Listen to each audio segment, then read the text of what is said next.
दोस्तों स्वागत करते हैं आपका आपके अपने चैनल बिंदास खबरें में, जहां हम लेकर आते हैं देश दुनिया की तमाम बड़ी खबरें जिसका सीधा असर आपकी जिंदगी पर पड़ता है। इसलिए वीडियो को अंत तक जरूर देखें, जिससे कि जरूरी खबरें और महत्वपूर्ण जानकारियां आपसे मिस न हो जाएं। और इसी के साथ दोस्तों बढ़ते आज की पहली और बड़ी खबर की तरफ। और आपको बता दें कि राहुल का वार, हर गलत रेस में आगे है देश, संकट के वक्त शुतुरमुर्ग बन गई है मोदी सरकार। कांग्रेस नेता राहुल गांधी के द्वारा लगातार केंद्र सरकार पर हमला करना लगातार जारी है। सोमवार को भी राहुल ने ट्विटर के जरिए प्रधानमंत्री नरेंद्र मोदी पर निशाना साधा। कोरोना वायरस के बढ़ते आंकड़े और घटती जीडीपी के मसले पर राहुल गांधी ने कहा कि मोदी सरकार देश को संकट में पहुंचाकर समाधान ढूंढने की बजाय शुतुरमुर्ग बन जाती है। दोस्तों आपको बता दें कि राहुल गांधी ने अपने ट्वीट में आरोप लगाया कि आज देश हर गलत दौड़ में आगे है, चाहे कोरोना संक्रमण के आंकड़े हो या फिर जीडीपी में गिरावट की बात। दोस्तों यहाँ पर आपको बता दें कि पिछले 2 दिनों में भारत में रोज 90,000 कोरोना के केस आ रहे हैं, यानी कि 2 दिन में ही 1.80 लाख केस आ चुके हैं। ये दुनिया में अब तक आए सबसे अधिक केस है। यही कारण है कि सरकार पर निशाना साधा जा रहा है। आपको बता दें कि भारत ने कोरोना वायरस के मामले में अब ब्राजील को पछाड़ दिया है और अमेरिका के बाद दूसरे नंबर पर आ गया है। गौरतलब है कि गिरती अर्थव्यवस्था के बीच सरकार की ओर से कई सरकारी कंपनियों में शेयर बेचे जा रहे हैं। एक तरफ एयर इंडिया को खरीदार की तलाश है, तो वहीं रेलवे में भी प्राइवेट ट्रेन चलाने की शुरुआत हो चुकी है। कांग्रेस नेता राहुल गांधी ने अर्थव्यवस्था पर अपने वीडियो में इन्हीं मसलों पर निशाना साधा है। दोस्तों आगे बढ़े उससे पहले वीडियो को लाइक और शेयर जरूर कर दें और ऐसी खबरों को अपने फोन पर देखने के लिए चैनल को सब्सक्राइब करें, बेल के आइकन को दबाएं, ऑल नोटिफिकेशन को जरूर ऑन करें। और इसी के साथ दोस्तों बढ़ते हैं अगली बड़ी खबर की तरफ। और आपको बता दें कि आज हो सकती है रिया की गिरफ्तारी। एनसीबी ने सवालों की बौछार। सुशांत सिंह राजपूत मामले में एनसीबी फुल एक्शन में है। ड्रग्स कनेक्शन में शौविक चक्रवर्ती और सैमुअल मिरांडा को अपनी कस्टडी में लेने के बाद अब एक्ट्रेस रिया चक्रवर्ती पर गिरफ्तारी की तलवार लटक रही है। रविवार को एनसीबी ने रिया से पूछताछ की थी। इस दौरान रिया ने कई अहम बातों को कबूला। आज फिर से रिया से पूछताछ के लिए बुलाया गया है। सुशांत केस में सीबीआई की तफ्तीश अभी भी जारी है। एनसीबी ऑफिस में आज रिया से दूसरे दिन की पूछताछ जारी है। सूत्रों के मुताबिक रिया को आज एनसीबी गिरफ्तार भी कर सकती है। रिया के जवाबों पर यह निर्भर करेगा कि वे गिरफ्तार होती हैं या नहीं। और इसी के साथ दोस्तों बढ़ते अगली बड़ी खबर की तरफ। और आपको बता दें कि ट्रायल पूरा हुए बिना ही चीनी कंपनी ने अपने एम्प्लॉइज के परिवारों को लगा दी वैक्सीन। दोस्तों आपको बता दें कि कोरोना वायरस वैक्सीन पर कई देशों से अच्छी खबरें आने लगी हैं। चीन की सिनोवैक बायोटेक कंपनी भी अपनी वैक्सीन का ट्रायल जोरों पर कर रही है। कंपनी के चीफ एग्जीक्यूटिव के अनुसार सिनोवैक के लगभग 90% कर्मचारियों और उनके परिवारों ने कोरोना वायरस की ये प्रायोगिक वैक्सीन लगवाई है। ये वैक्सीन लोगों को जुलाई में लॉन्च इमरजेंसी प्रोग्राम के तहत दी जा रही है। कंपनी की तरफ से इस वैक्सीन के इमरजेंसी इस्तेमाल कार्यक्रम की कुछ जानकारियां साझा की गई हैं। कंपनी की तरफ से बताया गया है कि कोरोना वायरस के दोबारा बढ़ रहे मामलों को ध्यान में रखते हुए श्रमिकों को ये प्रायोगिक वैक्सीन दी जा रही है। हालांकि वैक्सीन का ट्रायल अभी भी जारी है।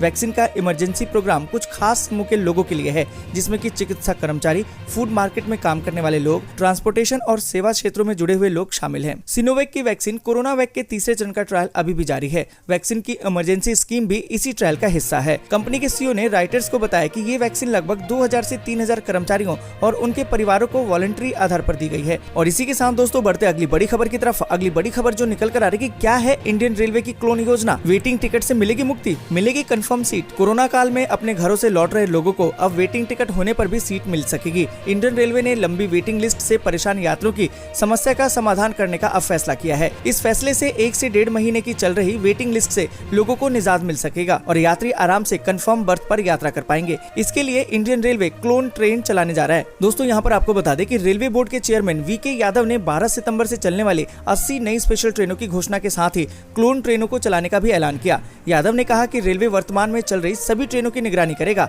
और इस बात का पता लगाएगा कि किन ट्रेनों में वेटिंग लिस्ट ज्यादा लंबी है। दोस्तों यहाँ पर आपको बता दें कि रेलवे बोर्ड के चेयरमैन यादव ने कहा कि स्पेशल ट्रेन के लिए जब भी जरूरत होगी, जहाँ भी वेटिंग लिस्ट लंबी होगी, हम मूल ट्रेन के बाद उसी तरह की एक और क्लोन ट्रेन चलाएंगे ताकि यात्री उसमें यात्रा कर सके। ऐसे में वेटिंग लिस्ट वाले यात्रियों के लिए यात्रा करना अब आसान हो जाएगा। तो दोस्तों इस तरीके से क्लोन ट्रेन अगर रेलवे चलाता है तो सभी के लिए कंफर्म सीट मिलना आसान हो जाएगा। इस पूरी खबर पर आप क्या सोचते हैं, कमेंट करके जरूर बताएं। और इसी के साथ दोस्तों बढ़ते अगली बड़ी खबर की तरफ। और आपको बता दें कि फसल बीमा का आज आखिरी दिन, फटाफट ऐसे कराएं इंश्योरेंस। केंद्र सरकार ने मध्य प्रदेश के बाढ़ प्रभावित किसानों के लिए बड़ी राहत दी है। सरकार ने बाढ़ प्रभावित जिलों के किसानों के लिए फसल बीमा की तारीख बढ़ा दी है। बीमा कराने का आखिरी दिन आज है। किसान खुद ही ऑनलाइन अपनी फसल का बीमा करा सकते हैं।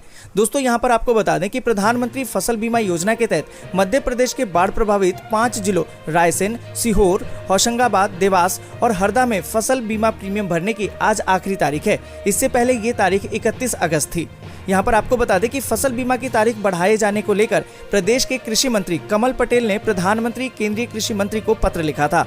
पटेल ने अपने पत्र में कहा था कि प्रदेश के 15 जिलों में भारी बारिश के चलते किसानों को अपनी फसल का बीमा कराने में दिक्कतों का सामना करना पड़ रहा है, इसलिए इन इलाकों में फसल बीमा की तारीख में इजाफा किया जाए। दोस्तों, आपको बता दें कि प्रधानमंत्री फसल बीमा योजना के लिए बैंक जाकर ऑफलाइन या ऑनलाइन दोनों तरीके से फॉर्म भरे जा सकते हैं। ऑफलाइन के लिए नजदीकी बैंक की शाखा में जाकर फसल बीमा योजना का फॉर्म भर सकते हैं। ऑनलाइन फॉर्म भरने के लिए फसल बीमा योजना की वेबसाइट pmfby.gov.in पर जाकर अप्लाई किया जा सकता है। दोस्तों, यहाँ पर आपको बता दें कि प्रधानमंत्री फसल बीमा योजना की शुरुआत जनवरी 2016 में की गई थी। इसके तहत किसानों को खरीफ की फसल के लिए 2% प्रीमियम और रबी की फसल के लिए 1.5% प्रीमियम का भुगतान करना पड़ता है। और इसी के साथ दोस्तों बढ़ते अगली बड़ी खबर की तरफ और आपको बता दें कि बिहार में हट गई है लॉकडाउन की कई पाबंदियां। जानिए नई गाइडलाइन। राज्य में अनलॉक 3 की समय सीमा रविवार को समाप्त हो गई। सोमवार से प्रदेश में केंद्र सरकार द्वारा जारी अनलॉक 4 का आदेश भी प्रभावी हो गया।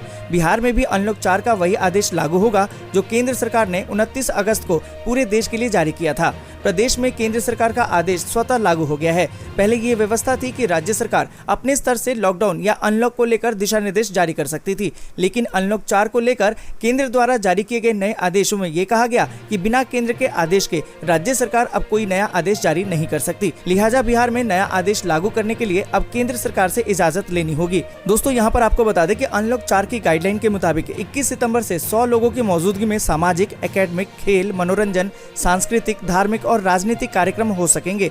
इसमें शारीरिक दूरी, मास्क, थर्मल स्कैनिंग और सैनिटाइजर का उपयोग अनिवार्य होगा। शादी और अंतिम संस्कार में भी 21 सितंबर से 100 लोग शामिल हो सकेंगे। सिनेमा हॉल, स्विमिंग पूल, मनोरंजन पार्क, थिएटर बंद रहेंगे। 21 सितंबर से ओपन एयर थिएटर चालू किए जा सकेंगे। 7 सितंबर से एक राज्य से दूसरे राज्य या राज्य के भीतर व्यक्तियों के आने जाने या सामान ले जाने पर कोई प्रतिबंध नहीं रहेगा। फिलहाल स्कूल, कॉलेज और कोचिंग क्लासेस 30 सितंबर तक बंद रहेंगे। ऑनलाइन और दूरस्थ शिक्षा की अनुमति रहेगी। इन्हें प्रोत्साहित किया जाएगा। राज्य में 21 सितंबर से कंटेनमेंट जोन के बाहर के स्कूलों को 50% शैक्षणिक और गैर शैक्षणिक स्टाफ को बुलाने की अनुमति दी गई है। और इसी के साथ दोस्तों बढ़ते अगली बड़ी खबर की तरफ। अगली बड़ी खबर जो निकल कर आ रही है कि केंद्र का प्रस्ताव, लॉकडाउन के दौरान बुक किए गए एयर टिकटों का पूरा पैसा लौटाया जाए। केंद्र सरकार ये प्रस्ताव लेकर आई है कि लॉकडाउन के दौरान बुक किए गए टिकटों के लिए एयरलाइंस द्वारा 15 दिनों के भीतर पूरी राशि वापस कर दी जानी चाहिए। और यदि कोई एयरलाइंस वित्तीय संकट में है और ऐसा करने में असमर्थ है तो उसे 31 मार्च 2021 तक यात्रियों की पसंद की यात्रा क्रेडिट शेल प्रदान किया जाना चाहिए। दोस्तों, यहाँ पर आपको बता दें कि घरेलू, अंतर्राष्ट्रीय और विदेशी एयरलाइनों में लॉकडाउन के दौरान बुक किए गए टिकटों के लिए पूरी राशि वापस करने का प्रस्ताव दिया गया है। दोस्तों, यहाँ पर आपको बता दें कि सुप्रीम कोर्ट में एक हलफनामे में नागर विमानन के निदेशक ओपी गुप्ता ने कहा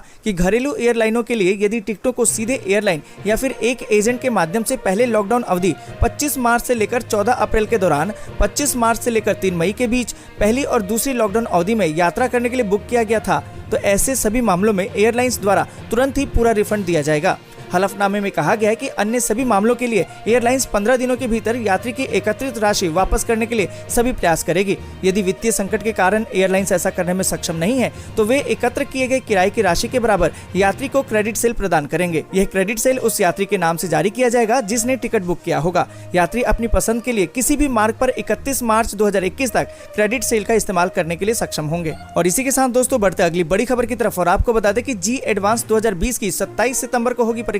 जाने कब शुरू होंगे रजिस्ट्रेशन। दोस्तों, आपको बता दें कि आईआईटी में प्रवेश के लिए होने वाली जी एडवांस परीक्षा 27 सितंबर 2020 को आयोजित की जाएगी। ये परीक्षा एक कंप्यूटर आधारित परीक्षा होगी जो 2 शिफ्ट में आयोजित की जाएगी। बीटेक और बी आर्किटेक्ट कोर्सेज में दाखिले के लिए इस परीक्षा का आयोजन किया जाता है। जेई एडवांस परीक्षा में शामिल होने से पहले जेई मेंस परीक्षा में सफल होना जरूरी है। दोस्तों, यहाँ पर आपको बता दें कि जी एडवांस 2020 के एडमिट कार्ड 21 सितंबर को जारी किए जाएंगे और उम्मीदवार 27 सितंबर तक उसे डाउनलोड कर सकेंगे। वहीं विदेशी उम्मीदवारों के लिए जी एडवांस 2020 के लिए आवेदन रजिस्ट्रेशन शुरू हो गए हैं। इच्छुक और पात्र उम्मीदवार जेई एडवांस 2020 के लिए 17 सितंबर 2020 या उससे पहले ऑनलाइन आवेदन कर सकेंगे। हालांकि ऑनलाइन आवेदन फीस जमा करने की अंतिम तारीख 18 सितंबर 2020 है। वहीं अन्य उम्मीदवारों के लिए जेई एडवांस 2020 की आवेदन प्रक्रिया शनिवार 12 सितंबर 2020 से शुरू होगी। और इसी के साथ दोस्तों बढ़ते अगली बड़ी खबर की तरफ और आपको बता दें कि खुशखबरी, रूस में इसी हफ्ते लोगों के लिए उपलब्ध हो सकते कोरोना वैक्सीन। दोस्तों, आपको बता दें कि कोरोना के कहर के बीच रूस के राष्ट्रपति पुतिन ने अचानक ही 11 अगस्त को ऐलान कर दिया था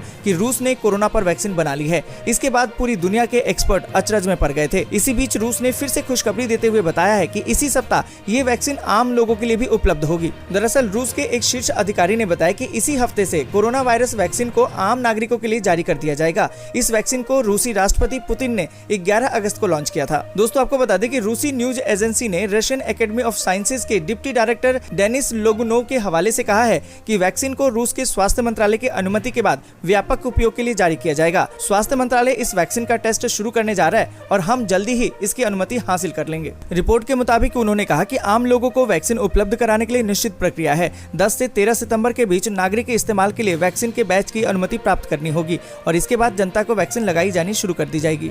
और इसी के साथ दोस्तों बढ़ते अगली बड़ी खबर की तरफ। और आपको बता दें कि 169 दिन बाद मेट्रो ट्रैक पर मास्क, सोशल डिस्टेंसिंग के साथ ऐसे हो रहा है सफर। कोरोना संकट के बीच 169 दिन के बाद दिल्ली मेट्रो चली। आज यानी कि 7 सितंबर से येलो लाइन यानी कि समयपुर बादली से हुड्डा सिटी सेंटर शुरू हो गई है।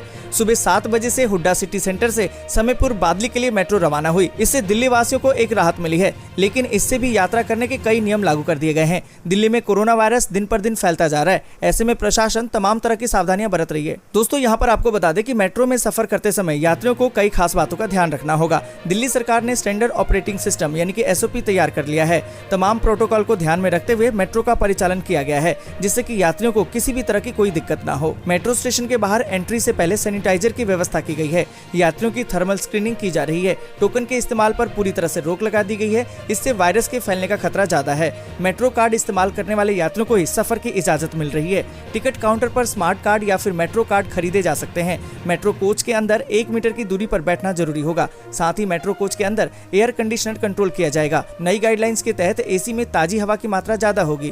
आपको बता दें कि मेट्रो स्टेशन, प्लेटफॉर्म और मेट्रो कोच के अंदर भीड़ ना हो, इसलिए मेट्रो स्टाफ, पुलिस और सिविल डिफेंस वॉलंटियर्स की तैनाती होगी। मेट्रो में एंट्री के समय सोशल डिस्टेंसिंग का पालन और मास्क पहनना अनिवार्य होगा। ऐसा न करने पर मेट्रो अधिकारियों या फिर पुलिस को फाइन लगाने का अधिकार है। इसके अलावा सिविल वॉलंटियर्स की मदद से भीड़ को कंट्रोल किया जाएगा। और इसी के साथ दोस्तों बढ़ते अगली बड़ी खबर की तरफ। और आपको बता दें कि अगले साल की शुरुआत में चंद्रयान 3 भेजने की तैयारी। इस बार होंगे बड़े बदलाव। दोस्तों, आपको बता दें कि भारत का चंद्रयान 3 अगले साल की शुरुआत में रवाना किया जा सकता है। केंद्रीय मंत्री जितेंद्र सिंह ने रविवार को इसकी जानकारी दी है। उन्होंने बताया कि चंद्रयान 3 में ऑर्बिटर नहीं होगा, केवल लैंडर और रोवर ही इसका हिस्सा होंगे। दोस्तों, यहाँ पर आपको बता दें कि अंतरिक्ष विभाग के राज्य मंत्री की जिम्मेदारी संभाल रहे जितेंद्र सिंह ने कहा कि चंद्रयान 3 की लॉन्चिंग 2021 की शुरुआत में होगी। ये चंद्रयान 2 के रिपीट मिशन जैसा ही होगा। उसमें उसी तरह का लैंडर और रोवर होंगे। चंद्रयान 3 में ऑर्बिटर नहीं होगा। चंद्रयान 2 को 22 जुलाई 2019 में लॉन्च किया गया था। इसके लैंडर रोवर को 7 सितंबर 2019 को चांद के दक्षिणी ध्रुव पर उतरना था, लेकिन आखिरी क्षणों में क्रैश लैंडिंग हो गई थी। इसका ऑर्बिटर सही तरीके से काम कर रहा है और महत्वपूर्ण डेटा भेज रहा है। चंद्रयान 2 की क्रैश लैंडिंग के बाद भारतीय अंतरिक्ष अनुसंधान संगठन यानी कि इसरो ने इस साल के आखिर तक चंद्रयान 3 को भेजने की योजना बनाई थी, लेकिन कोरोना वायरस महामारी के कारण इसमें देरी हो रही है। और इसी के साथ दोस्तों बढ़ते अगली बड़ी खबर की तरफ। और आपको बता दें कि LAC पर भारत ने ड्रैगन को दौड़ाया, दुनिया ने माना बैकफुट पर पहुंचा चीन। दोस्तों, यहाँ पर आपको बता दें कि लद्दाख में LAC पर यथास्थिति को बदलने की असफल कोशिश करने वाले चीन को भारत 2 मोर्चों पर घेर रहा है। एक तरफ भारत सरकार चीन के खिलाफ कदम उठा रही है और दूसरी ओर LAC पर भारतीय सेना चीन को करारा जवाब दे रही है। इस दोहरे घेराव से चीन बैकफुट पर आ गया है। भारत की इस घेराबंदी के बीच चीन फंस कर रह गया है। अब दुनिया भी इस बात को मानने लगी है कि LAC पर भारत ने मजबूती से कदम उठाए हैं और चीन को पीछे धकेल दिया है। यूरोपीय थिंक टैंक यूरोपीय foundation for south Indian studies ने इस संबंध में एक रिपोर्ट जारी की है। रिपोर्ट में कहा गया है कि जिस चतुराई से भारतीय सेना ने चीन को जवाब दिया और जवाबी कार्रवाई की, उसके कारण चीन असमंजस में आ गया है। भारत की घेराबंदी के बाद अब चीन ना ही इस मसले को हल कर पाने की स्थिति में है और ना ही इसमें लंबे वक्त तक फंस कर रह सकता है। दोस्तों, आपको बता दें कि रिपोर्ट में कहा गया है कि भारत के साथ बेवजह विवाद खड़ा करके अब चीन, तिब्बत और ताइवान जैसे गंभीर मामलों पर घिर सकता है। दरअसल चीन के ताइवान के साथ भी संबंध खराब हैं और तनाव की स्थिति बनी रहती है। इसके अलावा हाल ही में चीन ने तिब्बत पर नियंत्रण को विस्तार देने वाली अपनी योजनाओं की घोषणा की है, जिसे वहां के लोग मानवाधिकारों के उल्लंघन और धार्मिक स्वतंत्रता को छीने जाने के रूप में देख रहे हैं। चीन ने तिब्बत पर जबरन कब्जा कर रखा है। अमेरिका सहित कई बड़े देश चीन पर तिब्बत को लेकर निशाना साधते रहते हैं। ऐसे में यूरोपीय थिंक टैंक का मानना है कि अगर चीन LAC पर भारत के साथ विवाद और तनाव की स्थिति को जारी रखता है या बढ़ाता है तो उसे इस मोर्चे पर परेशानी का सामना करना पड़ सकता है। और इसी के साथ दोस्तों बढ़ते अगली बड़ी खबर की तरफ और आपको बता दें कि नीतीश की वर्चुअल रैली से पहले तेजस्वी कवार कहा कि वर्चुअल के बहाने एक्चुअल मुद्दों से भागने नहीं देंगे। दोस्तों आपको बता दें कि मुख्यमंत्री नीतीश कुमार की वर्चुअल रैली से पहले बिहार के नेता प्रतिपक्ष तेजस्वी यादव ने मुख्यमंत्री से चुभते सवाल पूछे। आज नीतीश वर्चुअल रैली के जरिए बिहार की जनता को संबोधित करेंगे। इसी के साथ ही बिहार में चुनाव प्रचार का औपचारिक आगाज हो भी जाएगा।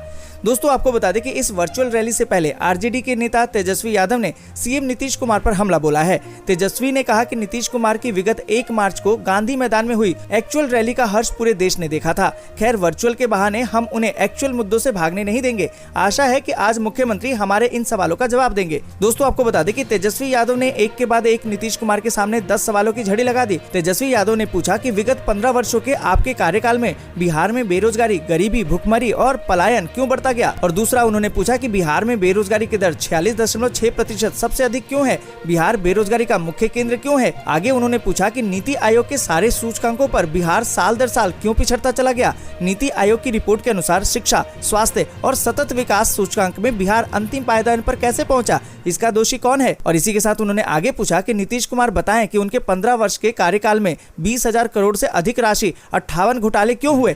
क्या आप इन घोटालों के दोषी नहीं हैं और उस वक्त गबन की राशि की भरपाई कैसे होगी। और इसी के साथ दोस्तों बढ़ते अगली बड़ी खबर की तरफ और आपको बता दें कि बंगाल बीजेपी अध्यक्ष की विरोधी नेताओं को धमकी, कपड़े उतारेंगे, जूतों से मारेंगे। दोस्तों आपको बता दें कि पश्चिम बंगाल में भारतीय जनता पार्टी ने गणतंत्र बचाओ अभियान शुरू किया है। बीजेपी ने अपना ये अभियान शनिवार को शुरू किया। अभियान की लॉन्चिंग के ठीक एक दिन बाद बीजेपी यहाँ सुर्खियों में आ गई। बंगाल के बीजेपी अध्यक्ष दिलीप घोष ने एक ऐसा बयान दिया जिसकी चर्चा चारों ओर हो रही है। घोष ने अपने राजनीतिक विरोधियों को जूता मारने की बात कही। घोष का ये बयान रविवार को सामने आया है। दोस्तों यहाँ पर आपको बता दें कि उत्तरी परगना जिले में रविवार को पार्टी कार्यकर्ताओं को संबोधित करते हुए दिलीप घोष ने कहा कि हम उन्हें जूते से मारेंगे, कपड़े उतार देंगे और फिर पिटाई भी करेंगे। मैं आपको बता दूं कि दिलीप घोष जो बोलता है वह करता है। मैंने आप लोगों से कहा था ना कि 2019 में टीएमसी सिमट कर आधे पर आ जाएगी। घोष ने कहा कि हम उन्हें नहीं छोड़ेंगे जो पुलिस के बल पर आम लोगों को डराते धमकाते हैं। हम हर रिकॉर्ड रख रहे हैं। सरकार बनने के बाद हम ब्याज के साथ सब कुछ चुकता कर देंगे। और इसी के साथ दोस्तों बढ़ते अगली बड़ी खबर की तरफ और आपको बता दें कि राहुल गांधी अध्यक्ष बन रहे हैं या नहीं। सोनिया से जानना चाहते हैं कांग्रेस के असंतुष्ट। कांग्रेस पार्टी के 23 असंतुष्टों और मूल संगठन के बीच जारी गतिरोध में युद्ध विराम के कुछ संकेत सामने आए हैं। मध्यस्थों की भूमिका निभाने वाले कुछ कांग्रेस नेता दोनों पक्षों को वार्ता की मेज पर लाने की कोशिश कर रहे हैं। यानी कि कांग्रेस लीडरशिप के कामकाज के स्टाइल पर पत्र के जरिए सवाल उठाने वाले नेताओं और AICC यानी कि ऑल इंडिया कांग्रेस कमेटी के पदाधिकारियों के बीच समझौता कराने के लिए प्रयासरत हैं। ये समझा जाता है कि अंतरिम पार्टी अध्यक्ष सोनिया गांधी के लिए असंतुष्टों की बात सुनने का विकल्प खुला है, बशर्ते कि वे यानी कि असंतुष्ट ये वादा करें कि पार्टी अनुशासन की लक्ष्मण रेखा को नहीं लागेंगे। दोस्तों यहाँ पर आपको बता दें कि दिलचस्प बात यह है कि 23 असंतुष्टों में से लगभग आधे नेताओं को राहुल गांधी के AICC के 87वें अध्यक्ष के तौर पर लौटने को लेकर कोई एतराज नहीं है। हालांकि असंतुष्ट नेता पहले पार्टी अध्यक्ष की टॉप पोस्ट पर स्पष्टता चाहते हैं। यानी राहुल क्या उम्मीदवार बनना चाहते हैं या गांधी परिवार से बाहर के सदस्यों को टॉप पोस्ट के लिए स्पर्धा करने देते हैं। और इसी के साथ दोस्तों बढ़ते आगे और आपको बता दें कि नीतीश के दलित दाव पर चिराग का तंज, बोले जमीन देने का वादा अब तक पूरा नहीं हुआ। बिहार विधानसभा चुनाव की सरगर्मियां बढ़ गई हैं। सीएम नीतीश कुमार ने दलितों को लुभाने के लिए एक नया फैसला किया है। अब SC/ST की हत्या होती है तो उसके परिजनों को सरकारी नौकरी दी जाएगी। नीतीश कुमार के इस वादे पर एनडीए के ही सहयोगी लोक जनशक्ति पार्टी यानी कि LJP ने तंज कसा है। आपको बता दें कि LJP के नेता चिराग पासवान ने सीएम नीतीश कुमार को एक चिट्ठी लिखी है। चिराग ने कहा है कि ये चुनावी घोषणा नहीं है तो पिछले 15 साल में जितने भी दलितों की हत्या हुई उनके सभी परिजनों को सरकारी नौकरी दें। उन्होंने कहा कि हत्या एक अपराध है और अपराधियों में डर न्याय प्रक्रिया का होना चाहिए ताकि हत्या जैसे जघन्य अपराध से बचें। और इसी के साथ दोस्तों बढ़ते आगे और जानते हैं मौसम के ताजा हाल को। आपको बता दें कि अगले 24 घंटों के दौरान केरल में कई स्थानों पर मूसलाधार बारिश होने की संभावना है। इसके अलावा दक्षिणी आंतरिक कर्नाटक, उत्तरी आंतरिक कर्नाटक, तमिलनाडु के आंतरिक क्षेत्रों, दक्षिणी मध्य महाराष्ट्र, दक्षिणी कोंकण गोवा और मराठवाड़ा तथा पूर्वोत्तर भारत के राज्यों में भी मध्यम से भारी बारिश होने की संभावना है। वहीं आपको बता दें कि छत्तीसगढ़, उड़ीसा, बिहार, झारखंड, पूर्वी उत्तर प्रदेश, पूर्वी राजस्थान, गुजरात के सौराष्ट्र और पूर्वी क्षेत्रों तथा उत्तराखंड और हिमाचल प्रदेश में कहीं कहीं गरज के साथ हल्की बौछारें गिर सकती हैं। दिल्ली NCR समेत देश के बाकी हिस्सों में मानसून की सुस्ती और तापमान में वृद्धि देखने को मिलेगी। दोस्तों आज के लिए बस इतना ही। वीडियो को लाइक और शेयर जरूर कर दें और ऐसी खबरों को अपने मोबाइल पर देखने के लिए चैनल को सब्सक्राइब करें, बेल के आइकन को दबाएं, ऑल नोटिफिकेशन को जरूर ऑन करें।